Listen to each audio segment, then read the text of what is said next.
Instant Browns react.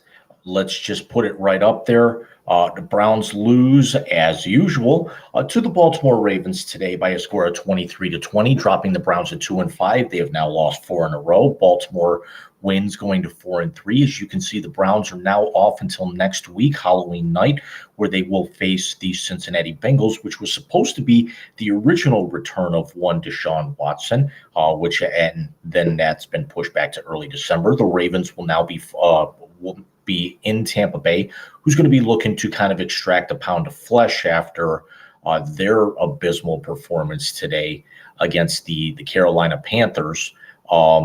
And that game, I believe, is still going on because ESPN is not refreshing here. But let's actually take a look immediately. We're going to throw the ticker up here, and you'll be able to see just how really bad this was. Lamar Jackson only 9 of 16 for 120 yards, had 10 carries for 59 yards. Gus Edwards did not go off against the Browns, 19 carries for 50 yards, but did have 2 touchdowns. Baltimore didn't really do a whole lot on offense, but the Browns were the Browns. Kevin Stefanski still thinks he is the smartest guy in the room when he actually might be the dumbest.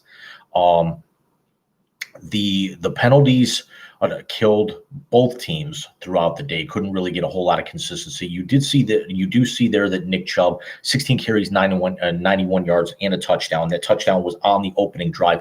But then there was a point. Nick Chubb had a carry with 10 minutes and change, and I tweeted about this, with 10 minutes and change left in the second quarter and did not touch the ball the rest of the half. And the Browns were only down 13-10 at that point. The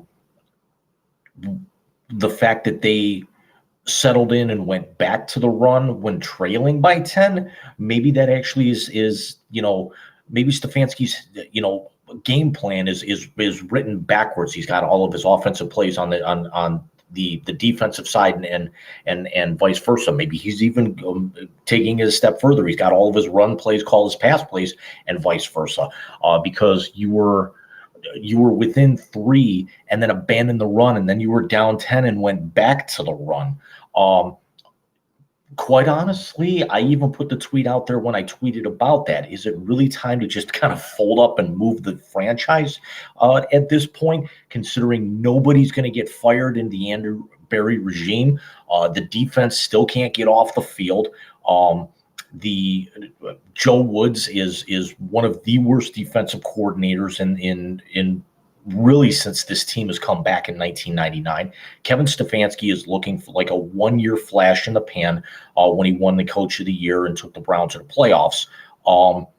And every single week since, it's getting worse and worse and worse, and it's even more and more laughable. And quite honestly, as a Browns fan, you deserve this. It's the fact that you've kind of hitched your wagon to the team that blew things up, and now brought in, you've basically made your savior a character guy who got busted for 11 games. And quite honestly, that scenario is going to blow up in 2 to 3 years. Mark my words. I've said it numerous times before. When you gain 336 yards of offense and you hold Baltimore to only 94 yards passing, you should easily have won that game. 113 yards on the ground, and Nick Chubb still went for over 80 yards, 85 yards even. You should win that game instead of losing 4 in a row. This team is absolutely abysmal. They're comic relief at this point. Even when you're listening to Jim Donovan and Nathan Zagura on the radio broadcast, taking shots at backhanded shots at the play calling, taking backhanded shots at the organization as the official Browns radio network, shows you exactly what a lot of people think. The perception of this team is everything that we thought it is. This team is a joke. This team is an absolute abomination. At least when they were winning 2 or 3 games a year, at the start of the franchise when they came back in '99. You expected it. For them to win the first two and quite honestly got bailed out by the officiating, quite honestly, this team should not even be on a 2-5. This team honestly should be 1-6 because again, the officiating bailed them out on the final drive of the win over Carolina. Cade York should have been kicking that field goal from 65 yards instead of 58. 63, I'm sorry, which actually would have you would have seen exactly what happened today. It changes the trajectory of the ball, and York had one block today, which was the key with just over 2 minutes left to go. They could not get off the field. Again, third and fourth down efficiency, they were absolutely abysmal. Last week, they were 2 of 14 on third down. This week, 2 of 10. They were 1 of 1 on fourth, as Jacoby Brissett did not turn the ball over through the air, but did have 2 fumbles and lost one. They did have another turnover on one of the final plays of the game where Donovan Peoples-Jones coughed up the ball to trying to do a little bit too much to get out of bounds with about 16 seconds left and no timeouts. But Brissett, again, very efficient on fourth down when trying to sneak. Baltimore, again, 7 of 15 on third down, back-to-back weeks where the opposition was above 40% on third down. New England had 7 conversions last week. The Ravens were 2 of 2 on fourth down. And even the more surprising thing is that everybody in the building knew that they were going to run the ball on one of those to Lamar Jackson very early on in the fourth quarter. Mark Edwards, the tight end, lined up under center. Jackson was in the backfield and pitched out and basically affirmed everything that I've been saying about Lamar Jackson since he came into the NFL. He is the best running back who can throw in the National Football League. If you give Lamar Jackson the opportunity to throw as opposed to give him the option to run, you are going to win far more often if he has to beat you with his arm as opposed to his legs. And I'm actually still surprised somebody with that type of skill set has actually lasted as long as they have, because typically guys like that don't last very well, don't hold up and have their bodies beat up.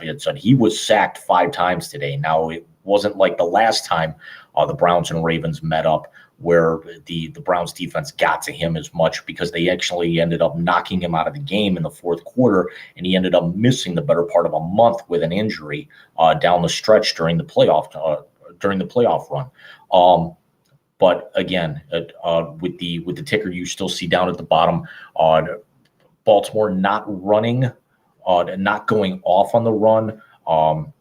This was something that the Browns conceivably could have won, but again, whether you call it play calling, whether you call it stupid mistakes, Jed Wills had 2 key offensive holding penalties that ended up being drive killers. I will admit, even though I'm actively cheering against this franchise for the next 3 to 5 years, while Deshaun Cosby is the quarterback and franchise player of this organization, the referees did help them out a lot. The Amari Cooper penalty was extremely soft, and for the Ravens to have 2 players jump off sides, knock into Wills, and that actually caused Wills to kind of bob his head up because of the contact. It wasn't something like jump across the line and then immediately jump up to try and make it look like they drew off. Wills never moved until until 2 Raven defenders on that right side made contact with him. And for them to make that call against them, now granted, it would have been 4th and 1, but instead of it being a 60-yard field goal, it's a 50-yard field goal. Maybe you go for it on 4th down. You still have a timeout in the bag. You still had the 2-minute warning. It could have been they could have still been playing. We've actually seen some of the chaotic games that the Browns and Ravens have had in Baltimore over recent years. Who can ever forget the Phil Dawson double doink game where the ball hit the stanchion and then came back through, and that ended up that game ended up going 30 minutes longer than it actually should have because the review took over 10 minutes itself. But now the Browns get the 8 days rest until they get to match up on Halloween night against the Cincinnati Bengals, who are now starting to find their stride a little bit. The Bengals, I believe, had a big win today. Yes, the Bengals did beat the Falcons, a team that the Browns could not. Bengals won 35-17. Going back to that, Carolina did beat Tampa Bay 21-3, and Brady was certainly not aided by his receiving core whatsoever. I believe there was a highlight that CBS showed that Mike Evans had a perfect touchdown, basically just dropped into his lap and just flat out muffed it. He had beaten the defender by a good 10 yards and just flat out had it go right off his hands. So let me know what you guys think.